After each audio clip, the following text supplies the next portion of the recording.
Une jeune fille aux cheveux roses nommée Rosaline est assise à une table. Son mari lui propose le divorce. De plus, il est prêt à payer une indemnité de 5 millions d'or. Tout ce qu'elle a à faire est de renoncer au nom de Felsden et de rentrer chez elle à Brighton. Mais la jeune fille devient furieuse face à une telle proposition.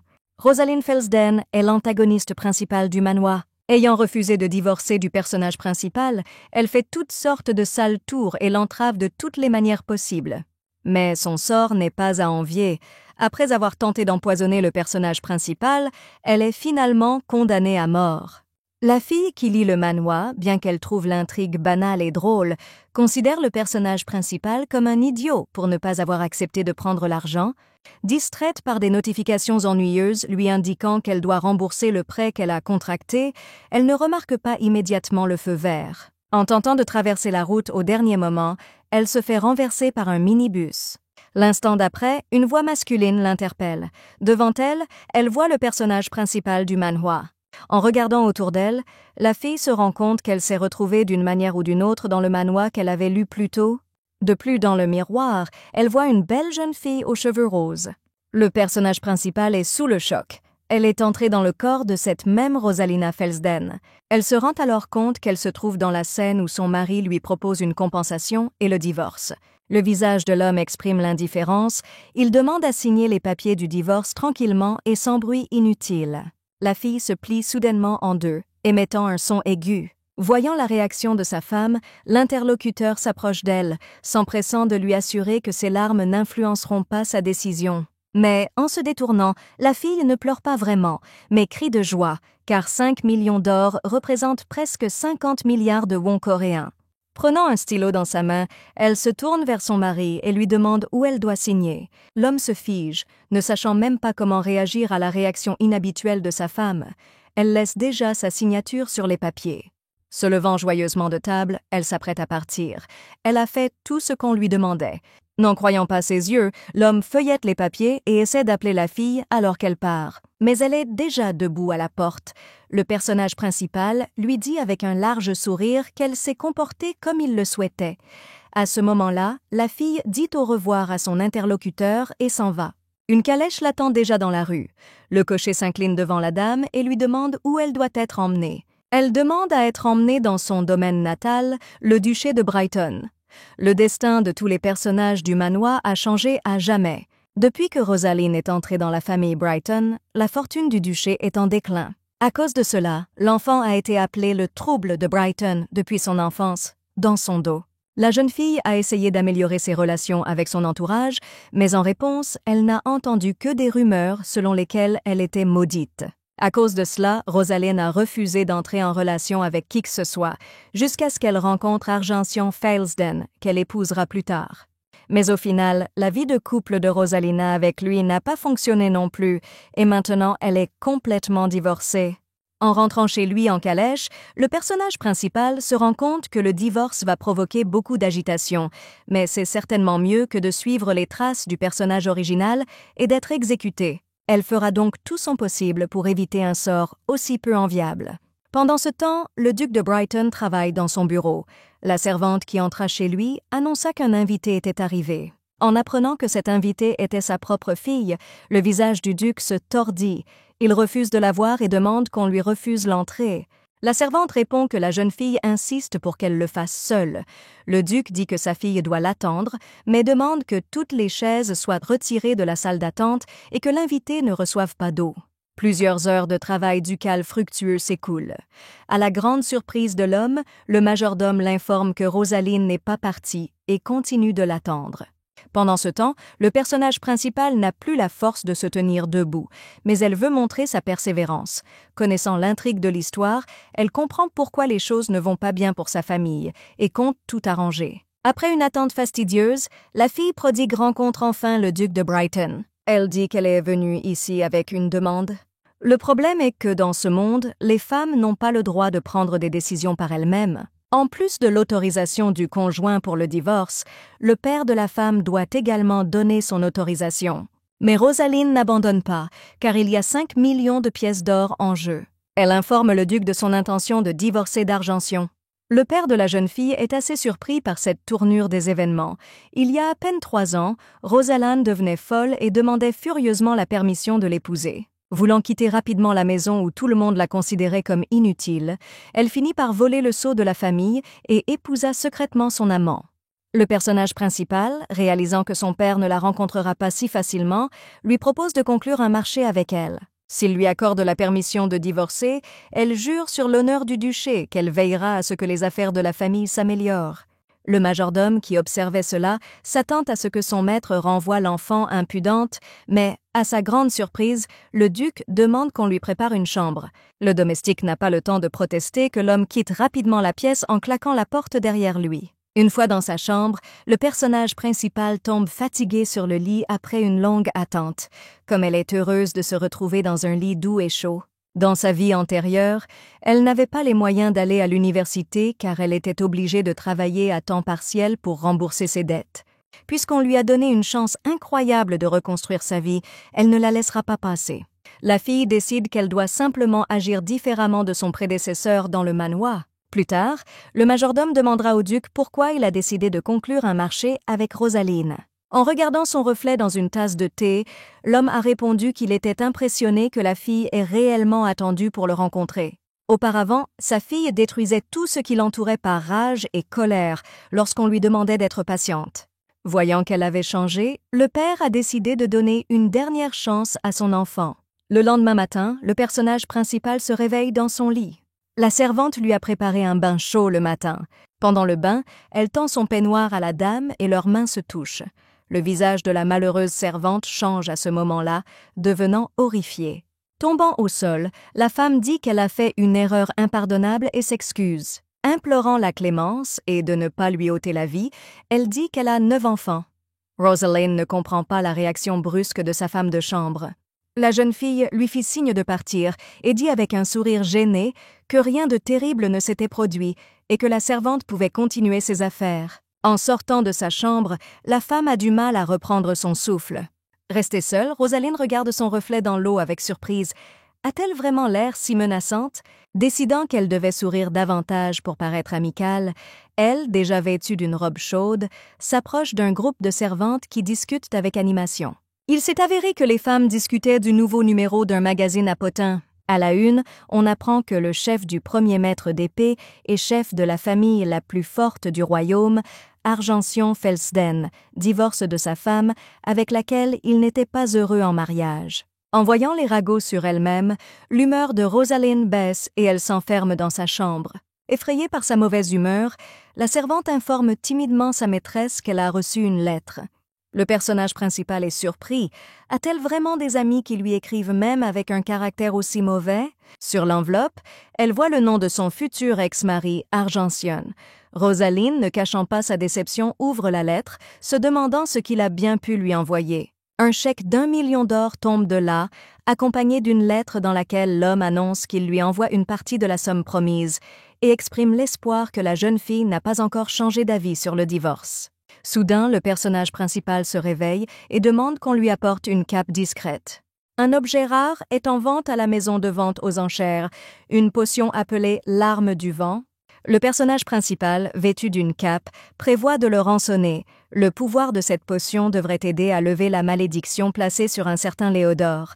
La fille est confiante, grâce à Argentian, elle a plus qu'assez d'argent. Il suffit même de s'acheter quelque chose de savoureux après la vente aux enchères, mais en réalité, tout s'avère moins simple. Dès que la fille fait un pari, un homme inconnu assis à côté d'elle l'interrompt. À ce rythme, le prix de l'élixir dépasserait le 1 million d'or qu'elle avait reçu d'Argentian. En conséquence, elle n'a d'autre choix que de faire le pari maximum possible d'1 million d'or. Heureusement, personne ne l'interrompt et la jeune fille remporte le lot tant désiré de la vente aux enchères. Alors qu'elle s'apprête à partir, le même inconnu au manteau lui bloque le chemin. Il lui propose de lui acheter la bouteille, dont elle n'aura soi-disant pas besoin, pour 5 millions d'or. Mais Rosaline n'est pas stupide. Elle trouve cet accord suspect, car si l'homme a 5 millions d'or, il pourrait acheter la potion lui-même. De plus, elle connaît le but de la chose qu'elle a achetée, qui peut guérir Léodore, qui s'avère être le frère du personnage principal. Attrapant l'étranger par la peau du cou, la jeune fille exige d'un ton sérieux qu'il avoue ses véritables motivations. À cause des actions de Rosaline, la vision de l'interlocuteur s'est assombrie et il a commencé à voir de terribles hallucinations pleines de sang et de douleur. Réalisant que l'élixir est nécessaire pour aider le frère de la fille, il s'excuse pour ses actes et se dépêche de partir. Voyant que l'étranger ne se sent pas bien, le personnage principal lui tend un mouchoir pour qu'il puisse essuyer la sueur de son visage. L'homme tente maladroitement de s'échapper, mais cette réaction ne fait que provoquer Rosaline. Elle tente à tout prix de tendre le mouchoir à son interlocuteur. Finalement, elle touche sa joue avec sa main. Satisfaite d'elle, la jeune fille lui laisse son écharpe. En partant, elle fait un signe de la main à l'étranger et dit avec un sourire qu'il pourra lui rendre l'écharpe quand il en aura l'occasion. La calèche avec Rosaline s'éloigne. Resté seul, l'étranger enlève son masque. En dessous se trouve Argentium Felsden. Le soir même, la servante trouble à nouveau la paix du duc de Brighton. En apprenant d'elle que Rosaline a fait du bruit en essayant d'entrer dans la chambre de Léodore, l'homme devient furieux. Il savait que sa propre fille n'avait pas changé du tout et qu'elle l'avait déjoué. Le père saute de la table et court vers elle. Un jour, alors que Rosaline était encore une petite fille, elle cassa une branche d'un arbre enchanté par une fée. En réponse à cet acte, la fée en colère lança une malédiction sur les enfants. Le frère de Rosaline, Léonard, est tombé dans un sommeil éternel. Quand ce fut le tour de Rosaline, Béatrice, la mère de la fille, la protégea du sort. À cause de cela, la femme a commencé à avoir des contractions prématurées, après quoi elle est décédée tragiquement. Le duché de Brighton a perdu son plus grand trésor ce jour-là. À cause du choc qu'elle a subi, la jeune fille a perdu la mémoire. Le seul témoin de cette tragédie était la gouvernante de Béatrice, à l'époque, Elisa. C'est elle qui a convaincu le duc que sa fille était maudite et avait détruit sa mère et son frère. Après l'incident, Elisa est devenue la duchesse de Brighton et la belle-mère de Léodore et Rosaline. Bloquant le chemin de ce dernier, elle exige qu'il lui donne une fiole d'une substance inconnue. Malgré les explications de la jeune fille, elle est sûre que Rosaline veut empoisonner son frère et ordonne aux servantes de la saisir. À ce moment-là, le père de Rosaline fait irruption dans la pièce. La femme se précipite vers le duc en larmes, car sa fille veut faire du mal à Léodore. Le personnage principal ouvre la bouteille de manière démonstrative et boit la potion, démontrant ainsi qu'il ne s'agit pas de poison. Elle explique qu'elle veut guérir son frère avec les larmes du vent. Elle ment à Elisa et à son père en disant qu'elle a secrètement appris l'existence de la potion grâce aux documents secrets de la famille Felsden alors qu'elle était mariée à Argentium. En fait, la fille connaît la larme du vent grâce à l'intrigue du manoir. Elisa essaie de convaincre le duc que Rosaline n'est pas digne de confiance, mais avec un soupir, l'homme dit qu'il croit sa fille. S'écartant, il laisse passer le personnage principal jusqu'au lit de Léodore. Un beau jeune homme, aux longs cheveux blancs comme neige, dort sous la couverture du lit. Rassemblant son courage, Rosaline verse le reste de l'élixir dans la bouche de son frère. À la surprise générale, les yeux du jeune homme s'ouvrent faiblement. Tendant la paume vers sa sœur, le jeune homme sourit avec difficulté et lui dit qu'elle est devenue plus jolie et une dame. Après cela, l'effet de la potion s'estompe et Léodore retombe dans un sommeil magique. Assise près de son lit, la fille promet à son frère qu'elle trouvera certainement un moyen de dissiper le sort de la fée. La nuit tombe. Restée seule, le visage d'Elisa se tord de douleur et elle crie le nom de la fille du duc. Le lendemain matin, le duc de Brighton, essayant de comprendre la motivation d'une vertu aussi inattendue de la part de sa fille, lui propose de lui acheter tout ce qu'elle désire. Mais la fille refuse tous les cadeaux, disant qu'elle veut vraiment aider son frère. Avant de partir, elle se retourne. Elle a encore une demande. Le père pensait déjà avoir compris le truc, mais le personnage principal lui demande seulement de passer plus de temps au chevet de Léodore. Le duc surpris ne trouve pas quoi répondre à sa fille. Resté seul, il regarde le portrait de la petite Rosaline, croyant à peine ce qui se passe. Du premier étage, il entend les excuses bruyantes de la femme de chambre. En s'approchant du balcon, il voit que la fille a renversé un seau d'eau du sol sur la robe de la dame. Rosaline fait simplement un geste de la main et demande au serviteur de se calmer. Le père est convaincu que sa fille a changé. Peut-être que les années passées seules dans la famille Felsden ont eu cet effet sur elle. Elisa, ayant appris que Rosaline est revenue dans la maison de son père, déclenche une émeute dans sa chambre, criant de colère et cassant de la vaisselle. Après s'être défoulée, elle tombe paresseusement sur le canapé, jetant ses jambes sur la femme de chambre qui est agenouillée devant elle.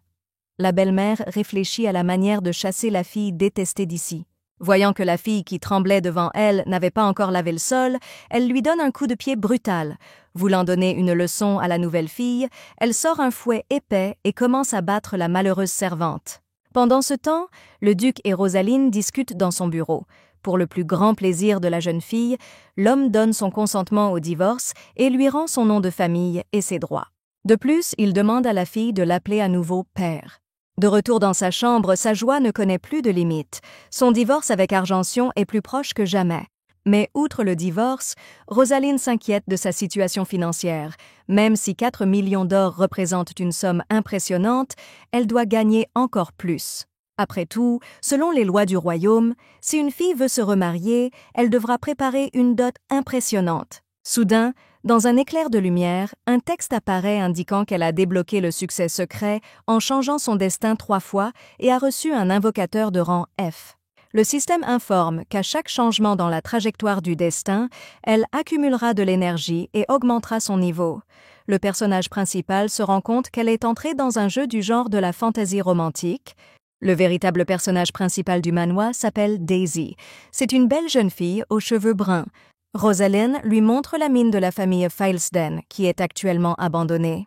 En signe qu'ils sont devenus amis, Rosaline donne au protagoniste le titre de la mine.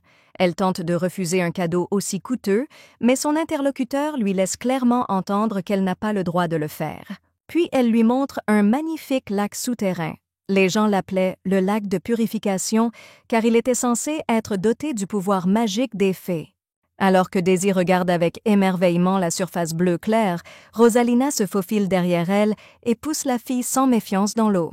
C'est ainsi que le protagoniste a appris les plans diaboliques de Rosaline, qui ont conduit à sa mort tragique. L'actuelle Rosaline entend agir différemment pour ne pas se retrouver dans la même situation. Après être descendue dans la mine, elle arrive au lac même où le méchant a tenté de noyer Daisy et décide de nager elle-même, ne sachant même pas si le sort magique fonctionnera sur elle. Pendant ce temps, Argention est assis dans son bureau. Il est le chef de la guilde d'information Obscure N. Il appelle sa secrétaire avec un rapport. Le jeune garçon, feuilletant son carnet, confirme au monsieur que Rosaline lui a donné un mouchoir très ordinaire et qu'il n'y a rien d'inhabituel à cela. L'homme jette la secrétaire avec colère. Prenant ce même mouchoir dans le tiroir du bureau, il le presse contre son front, ressentant instantanément un soulagement. Ni les plus grands érudits du continent, ni le mage en chef de la tour, ni les chamans ne peuvent le libérer du tourment associé à la malédiction qui hante la famille Filesden depuis plusieurs générations. À cause de lui, le cœur d'Argention devient soudainement froid, puis insupportablement chaud, et son corps a l'impression d'être déchiré de l'intérieur. Et toute cette maladie n'avait aucune importance jusqu'à ce que Rosaline le touche avec un mouchoir. Le serrant dans sa main, l'homme essaie désespérément de découvrir ce que la fille lui a fait. Il ne comprend pas comment cette même sangsue qui luttait pour le pouvoir peut être cette dame agréable et souriante qui lui a donné un mouchoir. Il est tiré de ses pensées par la voix de sa secrétaire qui arrive en courant. Sa femme l'attend dans la salle de réception. Enfilant rapidement le même masque qu'il portait le jour de la vente aux enchères, il sort à sa rencontre. Rosaline est assise sur le canapé comme si de rien n'était, mouillée de la tête aux pieds, respirant avec difficulté. Souriant à l'homme qui est entré, elle annonce joyeusement qu'elle est revenue chercher son écharpe. Il demande à la fille pourquoi elle a besoin d'un foulard, mais elle refuse de répondre, disant que c'est un secret. Les souvenirs ramènent Argention 2 ans en arrière, à l'époque où il servait à la frontière de l'Empire. Une nuit, un messager galopa vers lui. D'après une lettre qui lui a été remise, il apprend que sa fiancée, la duchesse Rosaline Brighton, est en train de mourir et qu'il doit retourner d'urgence au palais. Mais cette nouvelle ne fait qu'irriter le duc. Une jeune fille dont il n'a jamais vu le visage se fait déjà appeler sa femme et est censée mourir.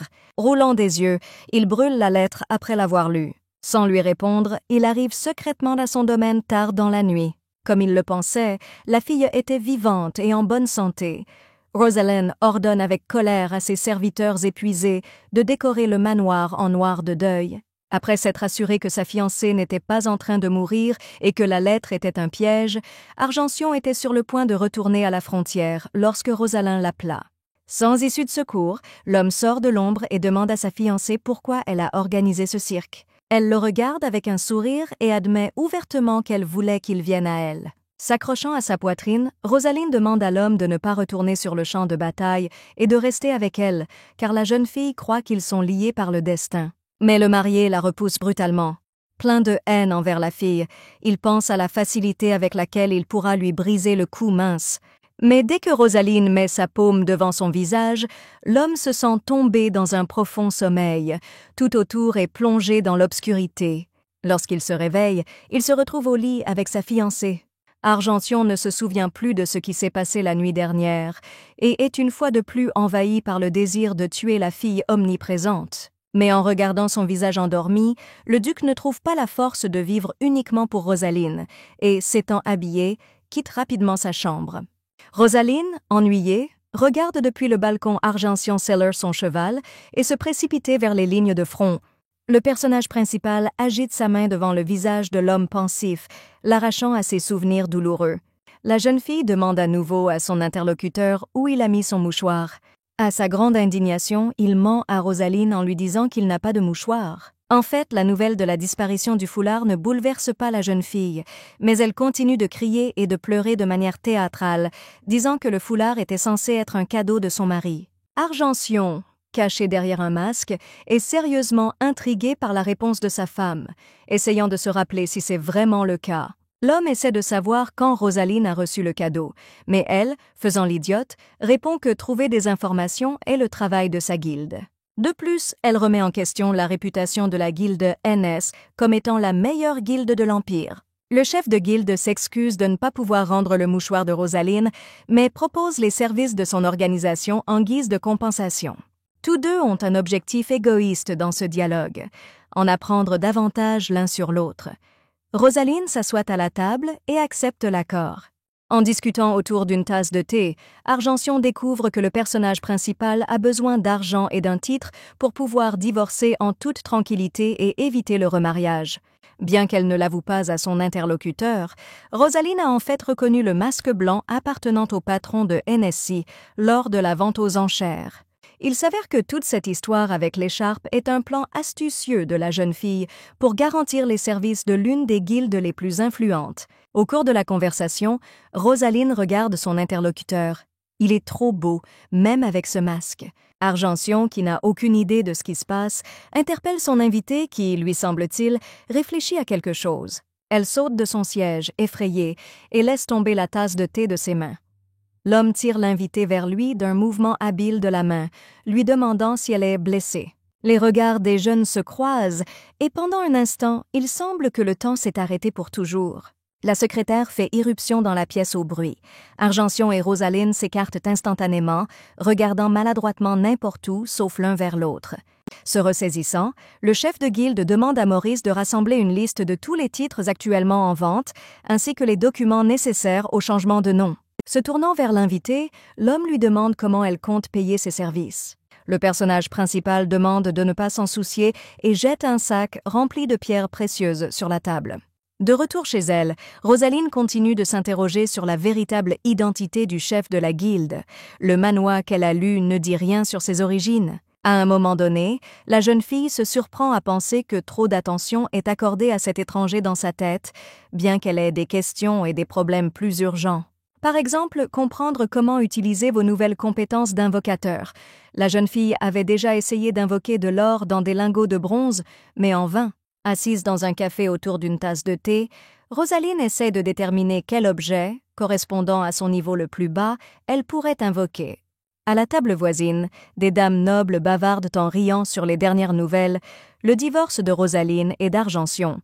Les filles conviennent qu'elle n'est pas digne d'un tel titre. Les filles chuchotent entre elles que la fiancée d'Argention aurait dû être Bronzena, la fille d'un autre comte. Ce même Bronze, assis avec eux à table, rougit. Sans être gêné par Rosaline, qui est assise littéralement à côté d'eux, il s'indigne de la scélératesse qu'elle est, qui a empêché l'être aimé de créer un couple et a bouleversé les fiançailles. Incapable de supporter la discussion sur son sort amer, Bronzena commence à pleurer sur l'épaule de son amie qui la réconforte.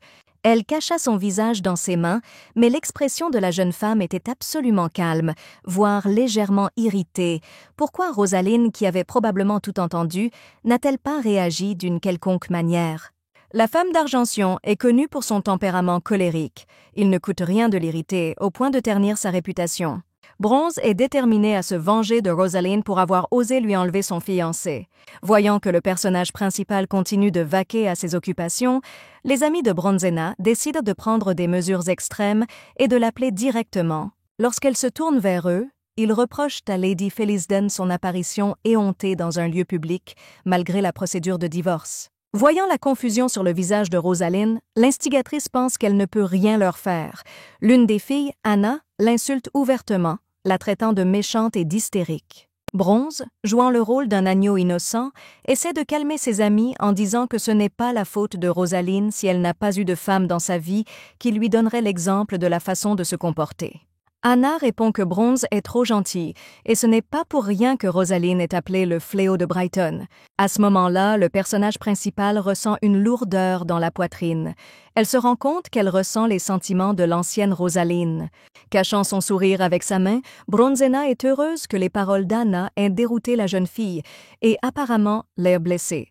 Rosaline, cependant, s'adresse calmement aux délinquants, leur demandant si leurs paroles sont justifiées ou s'ils croient à de faux ragots. Après avoir repoussé les autres filles, le personnage principal s'approche de Bronze et lui demande s'il est vrai qu'elle était fiancée à lui. La fille confuse reste silencieuse et Rosaline lève les mains. Si elle n'a rien à dire, alors elle ment. Mais Bronzena dit d'une voix hésitante qu'il y a 4 ans, le duc Felsden est venu dans leur manoir et la conversation s'est tournée vers des fiançailles et il a promis d'y réfléchir. Réalisant que la jeune fille avait imaginé une romance avec Argention, Rosalina sourit sarcastiquement et se tourna vers Bronze. Si elle avait une femme à admirer, pourquoi cela ne suffisait-il pas? Ces mots mettent la fille en colère. Bronze, les larmes aux yeux, balance sa main vers Rosaline avec l'intention de la gifler. Le corps du personnage principal semble être repris par l'ancienne Rosaline. D'une main, elle attrape le poignet de Bronzena et de l'autre, elle la gifle. Réalisant ce qu'elle a fait, Rosaline quitte rapidement l'établissement. Les aristocrates n'ont même pas eu le temps de réagir correctement à ce qui s'est passé. Malgré la situation délicate, le personnage principal est heureux du résultat des événements. Elle a une idée pour une invocation. Alors qu'elle se précipitait chez elle, elle rencontra le chef de la guilde. L'homme attendait clairement son client. Comme si de rien n'était, il lui tend une enveloppe, un accord préliminaire et un rapport intermédiaire sur le travail effectué. La jeune fille répond qu'elle pourrait venir chercher le rapport elle-même. L'homme, comme s'il n'y prêtait pas attention, dit que quelque chose semble s'être produit dans le café. Rosaline éloigne de force Argention, le curieux. En traversant la place ensemble, le personnage principal sent le gars poser sa main sur sa taille. Le personnage principal spécule que le chef de guilde est peut-être venu la chercher parce qu'il l'aime et essaye de flirter. Alors qu'elle remet à Argention l'enveloppe contenant le rapport, Rosaline lui suggère de commencer à l'appeler par son prénom plutôt que par le nom de famille de son mari, dont elle est sur le point de divorcer. Mais il repousse brutalement la main avec l'enveloppe, disant qu'il y réfléchira lorsque Rosaline aura dissous son mariage. Une réaction aussi brutale de la part de l'homme déroute et embarrasse la jeune fille. Elle décide qu'elle avait tort et qu'il ne l'aime pas. Et le personnage principal aurait continué à brûler de honte si elle n'avait pas été distraite par l'odeur alléchante des brochettes de poulet. Elle se dirige vers la boutique qui les vend. Il s'avère qu'une foire a lieu sur la place aujourd'hui. L'homme propose de payer, mais c'est maintenant au tour de la fille de refuser. Elle ne veut pas rester sa débitrice. Mais Rosaline prend un grand plaisir à se promener dans la foire avec le jeune homme. Elle découvre des fruits, des légumes et même des sculptures inédites. Voyant l'intérêt de son compagnon pour l'un des fruits, Rosaline propose de le régaler, mais elle est à nouveau refusée. Mais cette fois, l'homme masqué lui sourit gentiment. En arrivant chez elle, la jeune fille ne peut cependant s'empêcher de se reprocher d'avoir été trop emportée par le jeune homme et de penser aux mauvaises choses. Après tout, elle a inventé quelque chose qui pourrait être invoqué à l'aide de sa magie, des roses. Tous les habitants de l'Empire, quel que soit leur statut, sont obsédés par ces fleurs. Rassemblant toutes ses forces, la fille lance un sort d'invocation. Mais au lieu d'une vraie rose, elle a une belle rose mais artificielle, dans sa main. Pendant ce temps, le père de Rosaline travaille dans son bureau comme d'habitude. il s'émerveille à haute voix du calme qui règne dans son domaine ces derniers temps. L'homme demande comment va sa fille, ce à quoi le majordome répond qu'il n'y a rien de nouveau. Comme sur un signal, une fille entre dans la pièce. Elle dit qu'elle est venue pour une raison quelconque. Son père et le serviteur sont tous deux surpris que Rosalyn, qui autrefois ne voulait rien avoir à faire avec la famille, soit soudainement venue voir ses parents en premier. Le personnage principal rappelle modestement à son père que son anniversaire approche et, à cet effet, elle lui offre un cadeau, un stylo-plume en or. L'homme accepte le cadeau et le retourne dans sa main avec surprise. Il approche son stylo du morceau de papier, essayant d'écrire quelque chose dessus, mais Rosalyn l'arrête. Avec un sourire, elle informe son père qu'il ne s'agit pas d'un vrai stylo-plume, mais d'une réplique en or pur, il ne sera donc pas possible d'écrire avec. La fille dit timidement qu'elle s'est mal comportée et veut montrer à ses parents par ce geste qu'elle a vraiment changé. Resté seul dans son bureau, l'homme se demande s'il est digne d'un tel cadeau de la part de sa fille. Se tenant la tête, il regrette de ne pas avoir été le meilleur parent et de s'être comporté de manière distante avec son propre enfant. Soudain, l'une des servantes entre dans la pièce. Rosalyn perturbe une fois de plus la paix dans le manoir. Pendant ce temps, elle se tient avec un bouquet de roses à la main au milieu du couloir. Son chemin est bloqué par d'autres servantes. Ils ne lui permettent pas d'entrer dans la chambre de sa mère, bloquant le passage vers la porte malgré le fait que Rosalyn veut seulement lui laisser un bouquet de fleurs. Mais les servantes sont sourdes à ces explications. L'entrée de Lady Brighton dans cette pièce est strictement interdite, car la précédente Rosalyn était célèbre pour son mauvais caractère, cassait souvent des objets et représentait un danger. En fait, les courtisans veulent gagner du temps. Le duc doit arriver d'une minute à l'autre. Il va certainement réprimander la maîtresse qu'il déteste quand il découvrira ce qu'elle a fait ici. Le personnage principal, cependant, voit clair dans leur jeu.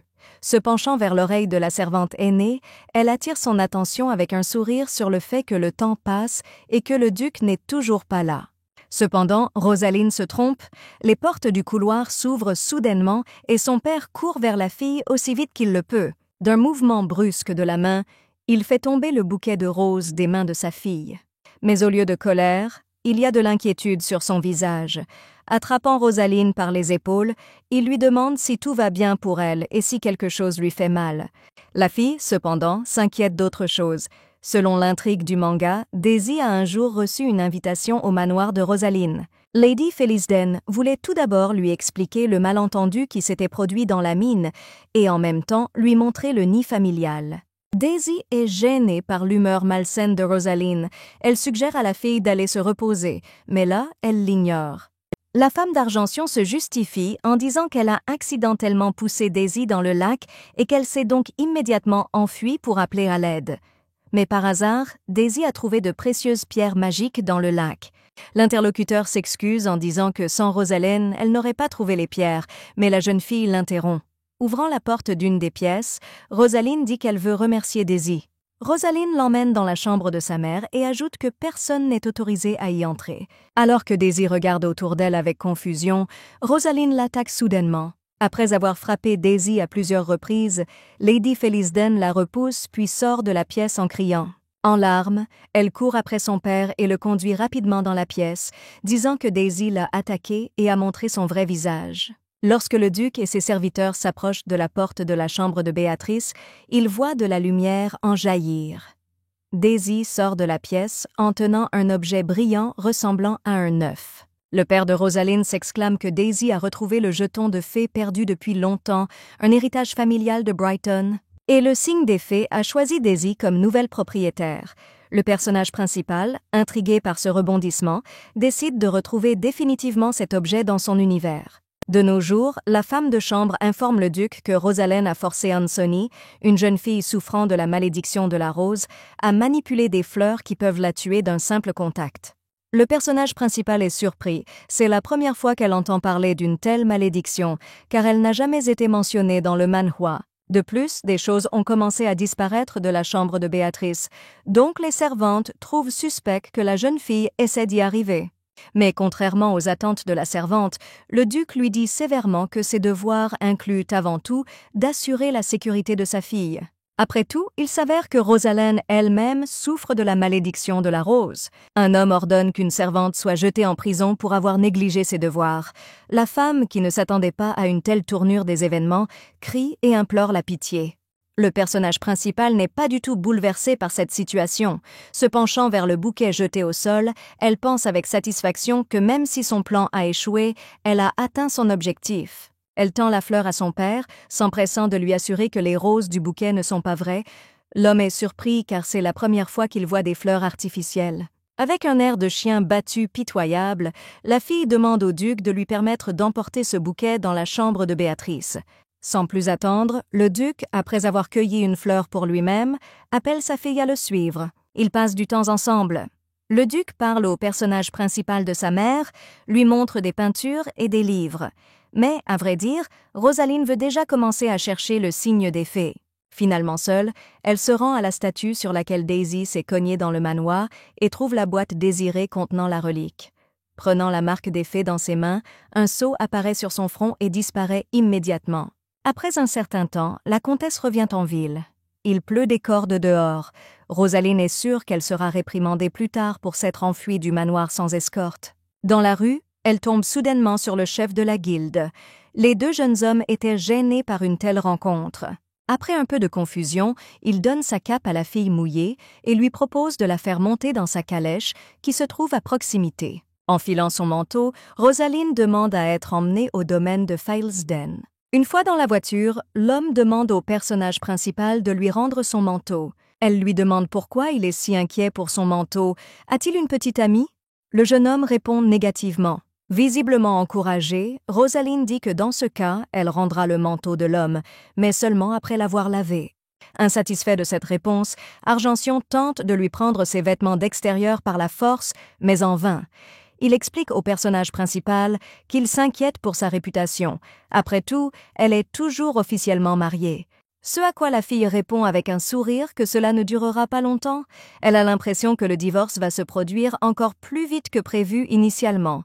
Mais arrivée au domaine de son mari sous les coups de tonnerre, elle apprend qu'Argention refuse de lui accorder le divorce. Rosalind n'arrive pas à y croire. Il explique cela par le fait que la jeune fille n'a pas de chèque d'1 million d'or, la caution pour le divorce, et c'est une preuve notariée, sans laquelle il est impossible d'obtenir un divorce. Après tout, s'il divorce, elle pourra plus tard faire appel du verdict devant le tribunal en raison du manque de contribution. Argention dit qu'il n'a pas besoin de tels problèmes. Espérant toujours un divorce, Rosalind lui propose de lui donner un reçu notarié attestant qu'elle n'essaiera pas de faire appel du divorce. Cependant, le mari, bien qu'il réfléchisse un instant, demande à la jeune fille de revenir pour l'addition, après quoi ils peuvent continuer leur conversation.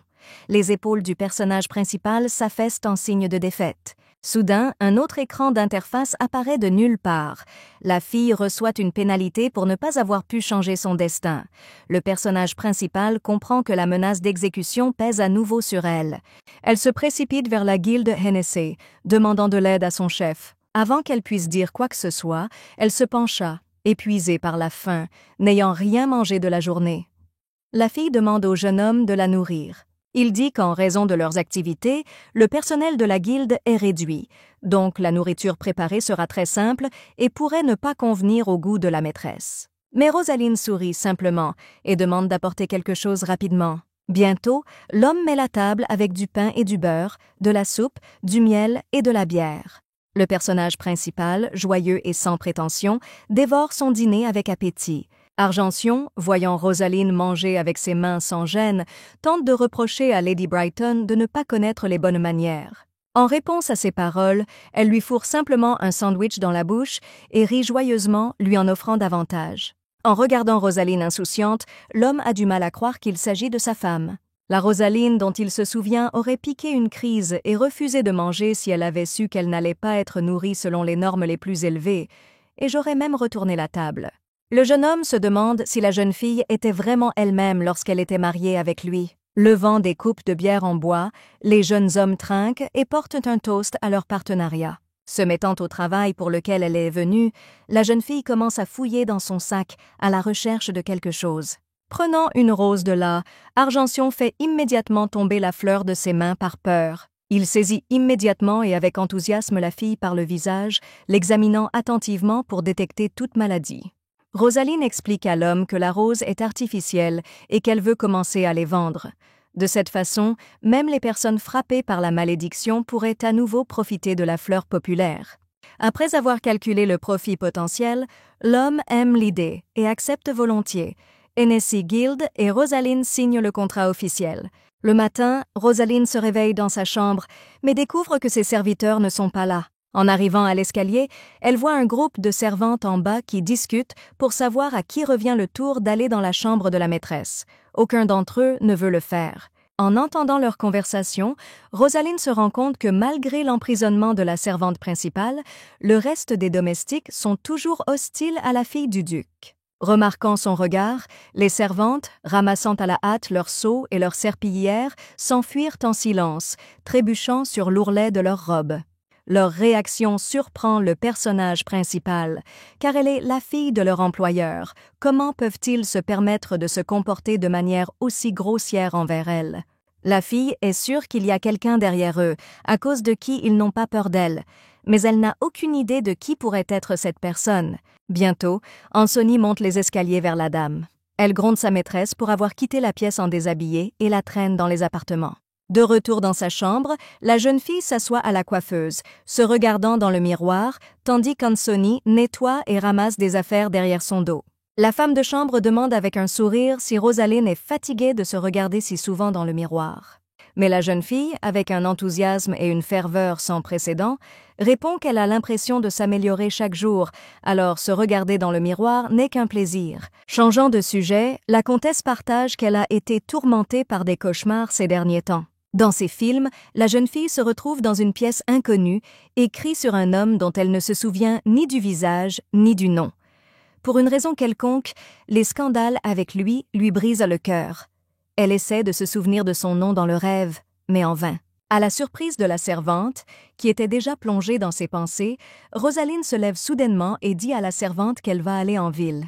Refusant escorte et suite, elle enfile un manteau de voyage discret et quitte rapidement le domaine. Dans la rue, elle croise à nouveau le chef de la guilde.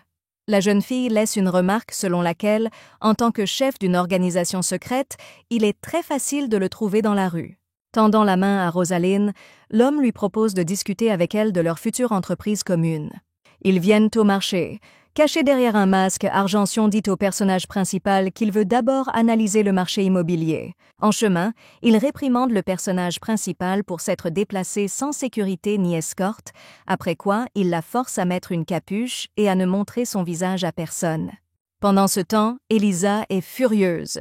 Léodore est toujours dans le coma et sa main droite, Dorota, est emprisonnée. Tous les plans sont ruinés par l'agaçante Rosaline. En colère, elle bat et traîne les servantes par les cheveux.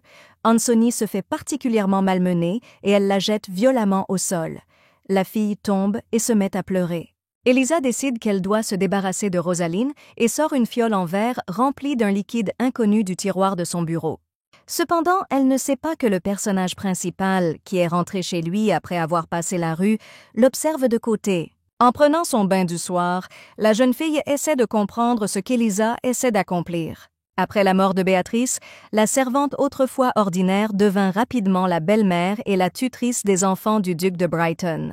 De plus, étant le seul témoin de la mort de leur mère, elle a délibérément retourné tout le monde contre Rosaline. En même temps, elle prétendait sincèrement se soucier de Léodore, l'appelant son fils et invitant constamment Rosaline à dégoûter. Est-ce que tout cela n'est qu'une imposture et un jeu? Bien que le personnage principal soit effrayé, elle comprend qu'elle n'a nulle part où se retirer, car sa propre vie dépend de ses actions futures. La jeune fille décide d'aller à un goûter organisé par sa belle-mère, une invitation qu'elle reçoit juste au bon moment. En arrivant dans le jardin, elle entend la femme se lamenter qu'aucun des invités ne soit venu.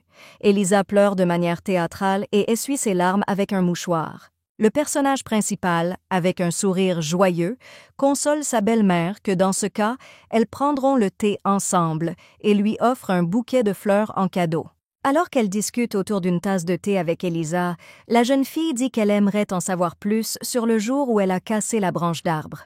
La belle-mère lui prend immédiatement la main, Au lieu de répondre aux questions, elle dit qu'elle est vraiment désolée que tout le monde soit si contre la petite Rosaline, car la fille n'était qu'une enfant et ne savait pas ce qu'elle faisait. Décidant de jouer le jeu de la femme, le personnage principal se jette dans ses bras, affirmant qu'elle est la seule à la comprendre. Rosaline demande si elle peut appeler sa mère, ce à quoi Elisa répond oui avec un sourire effrayant. Le personnage principal voit son visage déformé dans le reflet d'un vase sur la table. À ce moment, le duc arrive dans le jardin. Il est mécontent que personne n'ait répondu aux invitations de sa femme actuelle. Elisa calme son mari, qui est sur le point d'aller se quereller avec les aristocrates impudents en lui versant une tasse de thé. Le personnage principal remarque l'odeur et la couleur étrange de la boisson que sa belle-mère verse à son père. Mais les deux adultes répondent à sa question avec un sourire, disant qu'il s'agit d'un thé médicinal spécial. Le duc ajoute qu'Elisa lui verse toujours ce thé quand il se sent malade. La femme propose à Rosalind d'y goûter, mais la jeune fille refuse poliment. De retour dans sa chambre après le thé, le personnage principal est sérieusement effrayé par les actions d'Elisa. Elle décide que c'est la belle-mère qui maintient Léodore dans un sommeil éternel en lui donnant ce thé étrange. Ne sachant que faire et comment résister à la femme insidieuse, Rosaline ne trouve d'autre issue que de tomber à genoux devant le signe des fées et de demander de l'aide. À sa grande surprise, l'œuf se fissure. La pièce est remplie d'une lumière vive émanant de la relique. L'instant d'après, une petite fée en sort. La créature semble apprécier Rosaline. La fée frotte son visage contre la dame et dit qu'elle a déjà perdu tout espoir d'être appelée. Malgré leur apparence innocente, les fées sont des esprits rusés et maléfiques. C'est cette fée qui a donné à la vieille Rosaline des idées cruelles sur la façon d'ennuyer Daisy, y compris le conseil d'empoisonner Daisy, qui a finalement conduit à l'exécution de Rosaline. Lorsque la tête de la dame fut coupée, la fée ne fit que se réjouir de ce fait. C'est pourquoi le personnage principal n'est pas pressé d'utiliser l'aide de la fée. Elle ne sait pas quoi faire de cette créature. Au cours de la journée suivante, Rosaline continue de vaquer à ses occupations quotidiennes, inconsciente du bourdonnement agaçant de la fée dans son oreille. Se rendant compte que la fée peut être dangereuse et faire plus de mal que de bien, car la fille ne sait même pas de quoi elle est capable. Alors Rosaline décide de faire comme si elle n'existait pas et de continuer à vivre sa vie comme avant. Par exemple, maintenant elle boit du thé avec le duc, tandis que la fée continue de voler près d'eux et demande à être remarquée. La fille dit à son père qu'il y a juste une sorte de mouche qui vole dans la pièce. Ils discutent du prochain banquet que Rosaline a prévu d'organiser. Le père est fier de sa fille et pense que le banquet est une bonne idée. En voyant le duc prendre une gorgée de sa tasse, la fée prend soudain peur et se met à trembler. Une créature magique vole jusqu'à l'oreille de la dame et lui demande d'arrêter immédiatement l'homme, car au lieu de thé, quelqu'un lui a versé de la carosie, une substance toxique. Mais Rosaline hésite. Elle a peur de faire confiance à la fée qui, pendant ce temps, continue de la supplier d'arrêter le duc, qui a déjà bu une tasse. Le duc continue de parler et propose de remercier sa fille en exaucant l'un de ses souhaits. La jeune fille lui demande immédiatement du thé, qu'Elisa lui donne, prétextant qu'elle-même est malade. En fait, elle apporte ce thé chez Hennessy.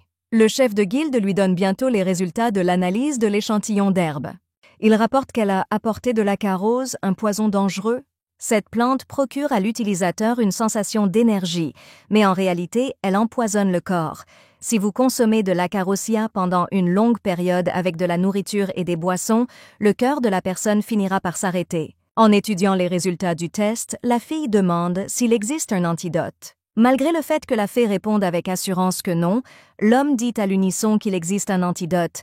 Vous devez prendre une décoction d'étras. En remerciement de son aide, la jeune fille offre au chef de la guilde du thé à portée de terre lointaine. Elle en donne également une partie au secrétaire de Hennessy, Maurice. En même temps, elle reproche à la fée de mentir, mais la créature pleure. Soi-disant, il n'y avait pas d'antidote contre l'acarose auparavant, et la fée ne connaissait vraiment pas l'antidote. Revenant à la conversation avec le jeune homme, Rosaline lui demande de lui faire une autre faveur, lui procurer des billets pour Memento Mori. Memento Mori est une maison de jeu où se déroulent de brutaux combats de gladiateurs. Le personnage principal, qui avait déjà lu le manhwa, sait qu'aujourd'hui un esclave inconnu doit gagner. Le visage caché sous une capuche, Rosaline se cache parmi les autres spectateurs, observant ce qui se passe. Un garçon maigre est sorti de la cage sous les rires et les cris de la foule, le présentant comme le Kali Strike. Ensuite, le public est informé qu'un prix spécial sera tiré au sort aujourd'hui. Une pierre capable de guérir n'importe quelle blessure, même mortelle.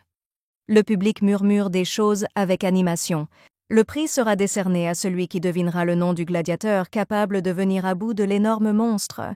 Rosaline, qui se tient dans la foule, se voit également proposer de parier. Elle écrit sa réponse sur une tablette magique.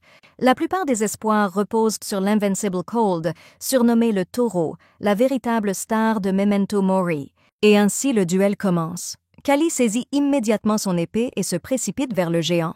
Pas même une minute ne s'écoula avant que Khali ne profite de la lenteur du monstre et ne saute sur son dos. Ayant obtenu un avantage tactique, le jeune homme porte un seul coup avec sa lame.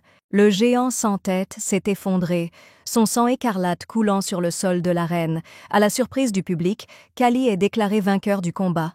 L'esclave lève les yeux, et Rosaline se rend compte que Khali la regarde. La fille s'empresse de couvrir son visage avec une capuche, ne voulant pas se trahir. Le fait est que Khali est la seule héritière de la famille Blake, Calix Blake, qui a disparu il y a plusieurs années. Et c'est avec sa rencontre avec Daisy que commence l'intrigue du manoir. L'ancien personnage principal doit le libérer de l'esclavage et de la participation au combat de gladiateurs.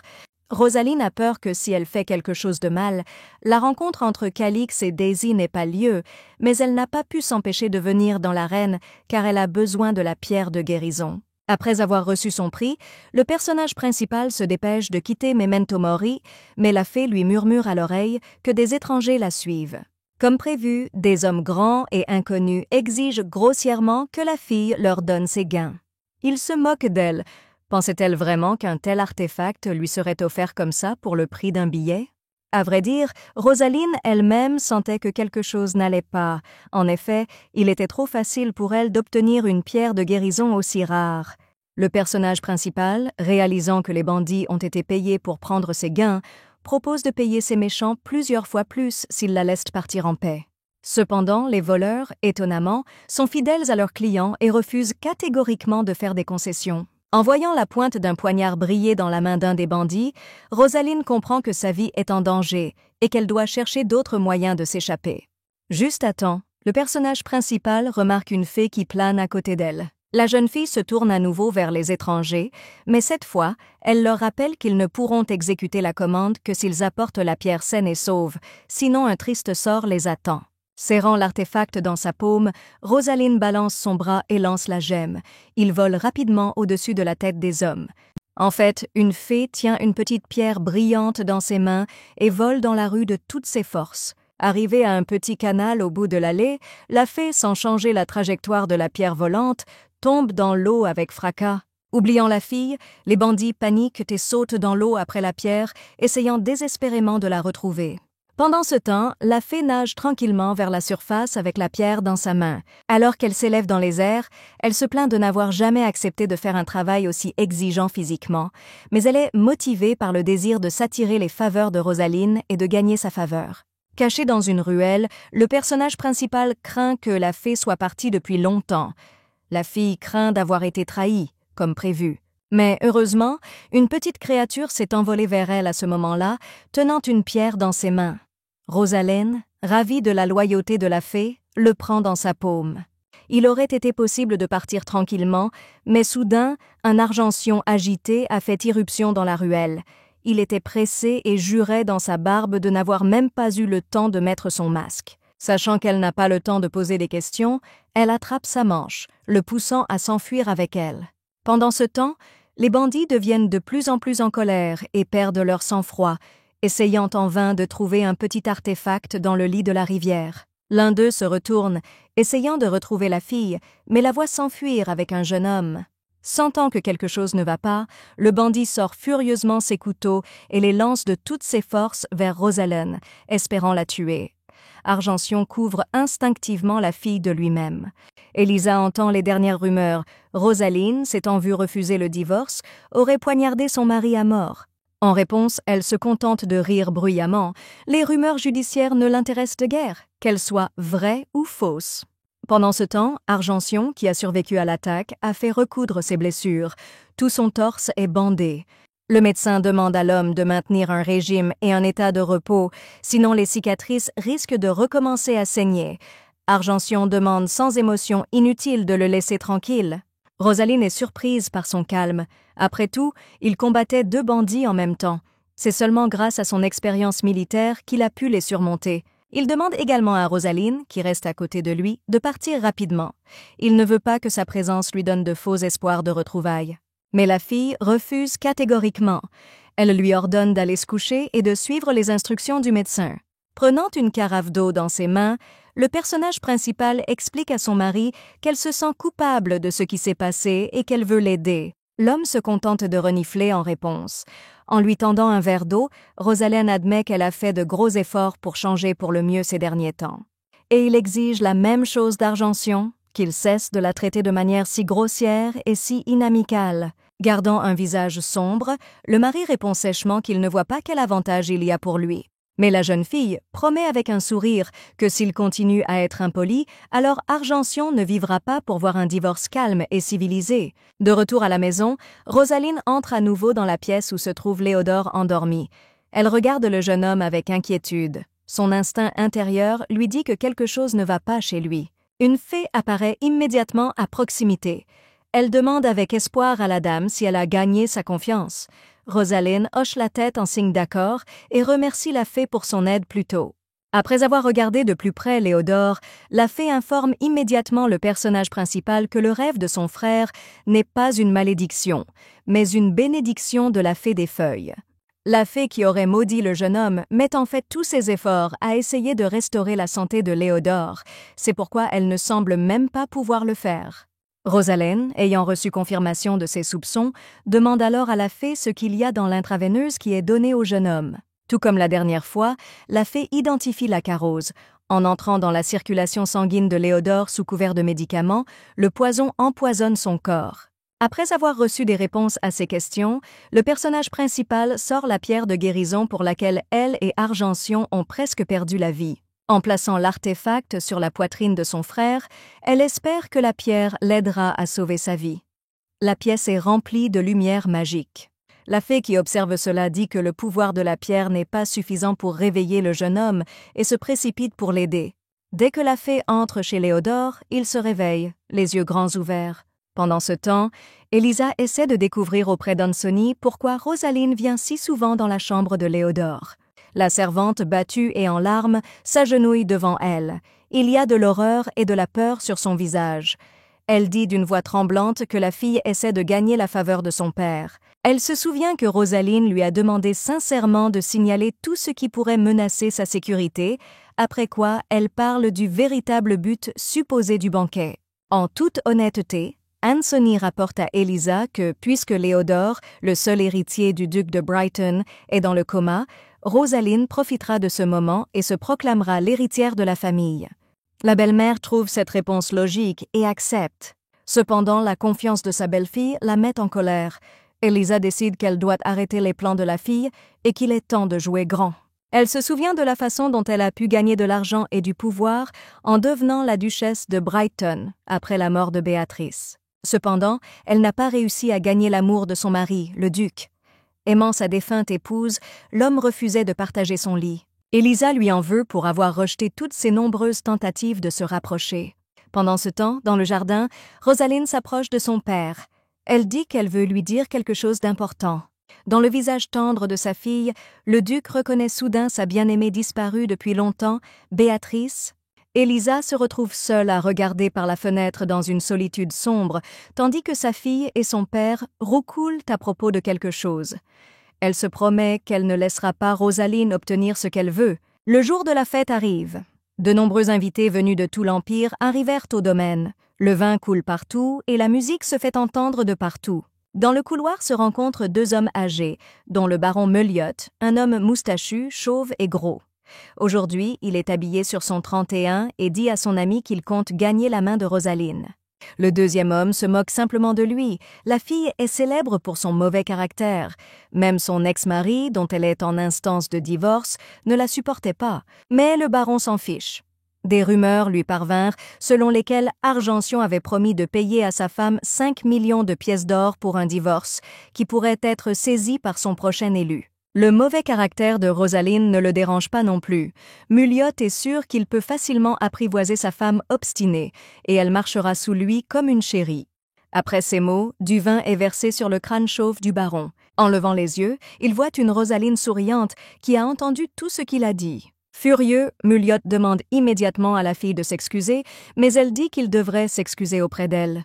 Peu avant le banquet, la fée a informé le protagoniste qu'après avoir obtenu la larme du vent et la pierre de guérison, elle était capable de changer suffisamment son destin pour débloquer une nouvelle compétence. Désormais, la fille peut obtenir des informations sur toute personne dont elle connaît le nom.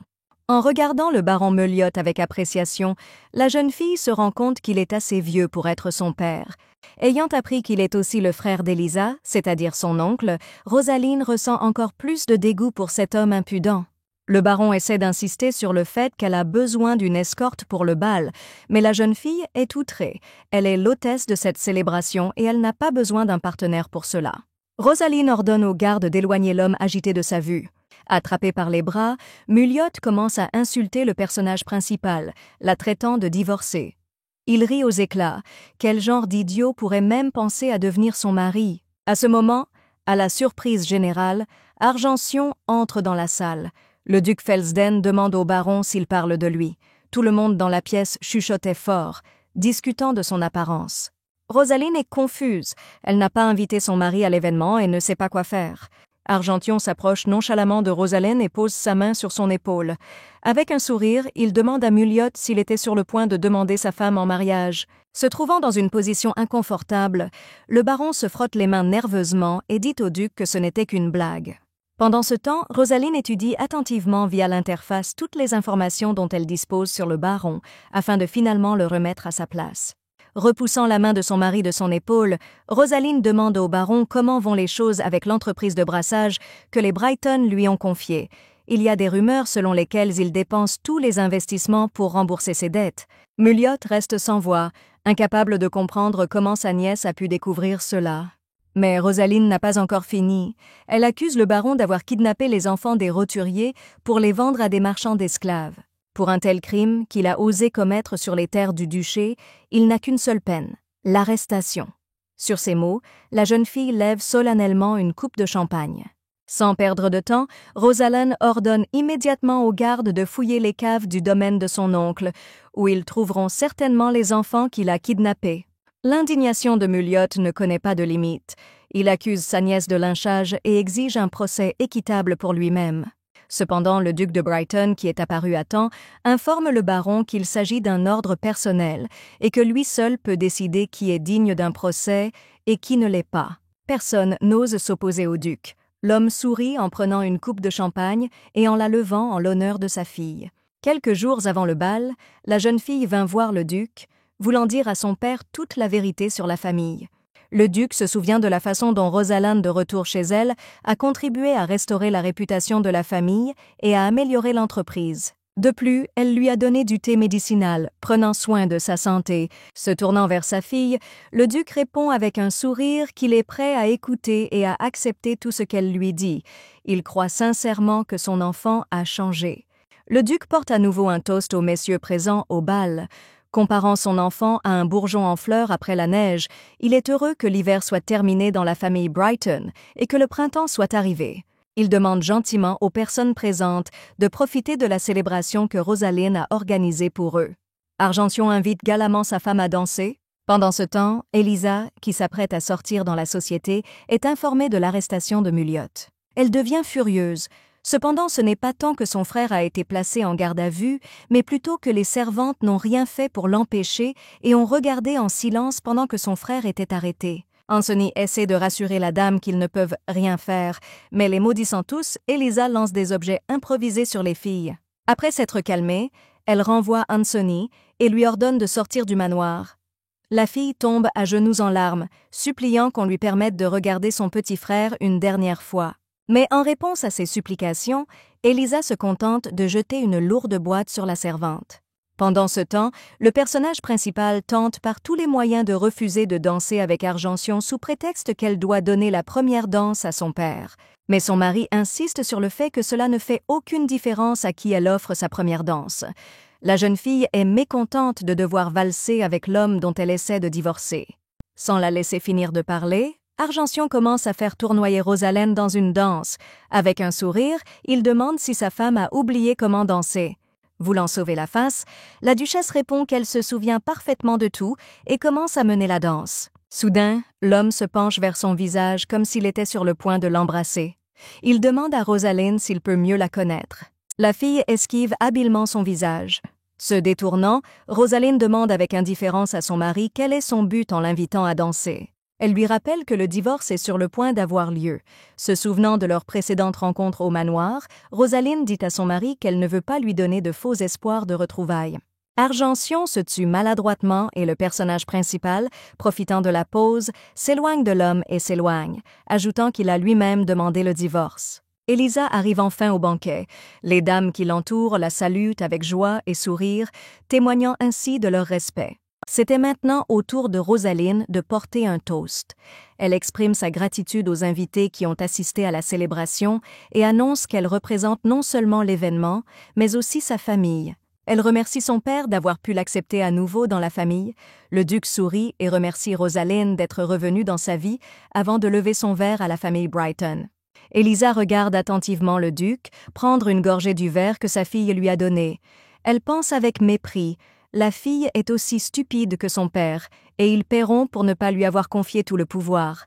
La seconde suivante, le duc, toussant et se tenant la gorge, tombe impuissant au sol, ne montrant aucun signe de vie.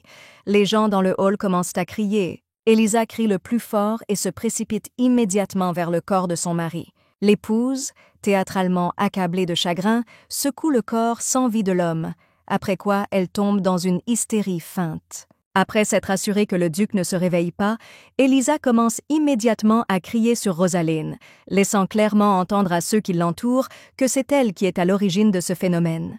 En la piquant avec son doigt desséché, elle rappelle à la jeune fille qu'elle est le fléau de la famille Brighton et qu'elle leur apporte le malheur. En se plaignant, elle lit un long monologue sur le thème de la façon dont, malgré la condamnation de son entourage, elle a toujours essayé de prendre soin de sa belle-fille et a cru en elle jusqu'à la fin. Elle aurait même réprimandé et renvoyé des domestiques pour diffamation lorsqu'elle lui avait parlé des sales coups que la précédente Rosalén avait commis. Et maintenant, selon Élisa, le duc lui-même a payé pour son amour pour sa fille. Des murmures désapprobateurs se répandirent dans la salle de banquet. Il semble que tout le monde ait adhéré au jeu bidon de la duchesse de Brighton. Argentión observe également ce qui se passe avec un intérêt non dissimulé. Il est curieux de voir comment sa femme va se sortir de cette situation. Rosalén, à son tour, lève les mains au ciel. Si elle mérite d'être exilée pour un tel acte, alors Élisa devrait également être privée de son titre, puisqu'elle a forcé les domestiques à travailler, les faisant chanter avec les enfants qu'elle gardait en esclavage. Mais le public est indigné par une déclaration aussi infondée de la part de Rosalén. De plus, il lui reproche de se moquer de sa propre belle-mère. Cachant son visage dans ses mains, Élisa, bien que heureuse que ceux qui l'entourent soient de son côté, ne peut pas comprendre comment la jeune fille a appris ces actes sombres.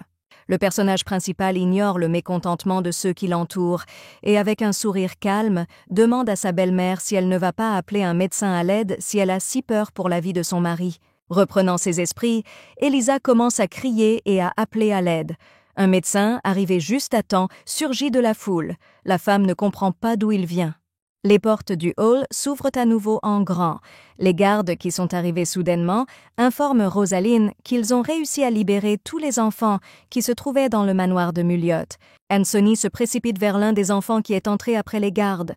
Les larmes aux yeux, elle serre dans ses bras ce même frère, Ricky, qu'elle a tant supplié Élisa de rencontrer. À sa suite, d'autres servantes se précipitent vers les enfants, retrouvant leurs proches qu'elles n'avaient pas vus en captivité. Élisa, choquée, pose sa main sur sa poitrine et tente de convaincre son entourage qu'elle ne savait rien de tout cela et qu'elle n'est pas coupable. Les servantes étaient sur le point de se jeter sur leur maîtresse détestée, mais le personnage principal leur bloqua le chemin. Elle accuse publiquement sa belle-mère de trafic d'êtres humains, de tentative d'empoisonnement et de meurtre sur Béatrice. Elisa se précipite vers sa belle-fille, l'attrapant par les épaules. Le visage déformé par la haine, elle exige que Rosaleen admette que tout cela est en réalité de sa faute. Anthony s'approche d'eux. Tombant prosternée devant la fille du duc, elle avoue en larmes qu'ils ont réellement empoisonné le duc avec de l'acarosie sur ordre d'Elisa. La belle-mère, ayant perdu le contrôle de la situation, est hors d'elle-même de rage et balance sa main vers la servante, continuant d'insister sur le fait que tout cela n'est qu'un mensonge et une calomnie. Soudain, le duc, vivant et en bonne santé, apparaît derrière Elisa. Il attrape sa femme par le poignet et lui demande d'arrêter ce cirque. L'homme rapporte qu'il a été informé d'une acarose et d'un empoisonnement imminent. Finalement, il dit à Elisa qu'il est profondément déçu d'elle. Tombant dans l'hystérie, la femme se met à rire bruyamment. Elle avoue la tentative d'empoisonnement et l'enlèvement des enfants, mais affirme n'avoir aucune preuve du meurtre de l'ancienne duchesse. Pointant du doigt Rosaleen, elle continue d'affirmer que la jeune fille a tué sa mère elle-même. Mais le personnage principal reste calme. Elle est d'accord avec sa belle-mère qu'il n'y a aucune preuve car beaucoup de temps s'est écoulé. Cependant, elle a un témoin. Aux halètements du public, Léodore apparaît vivant et en bonne santé dans la salle. En entrant dans la pièce, il s'excuse poliment d'avoir fait attendre tout le monde.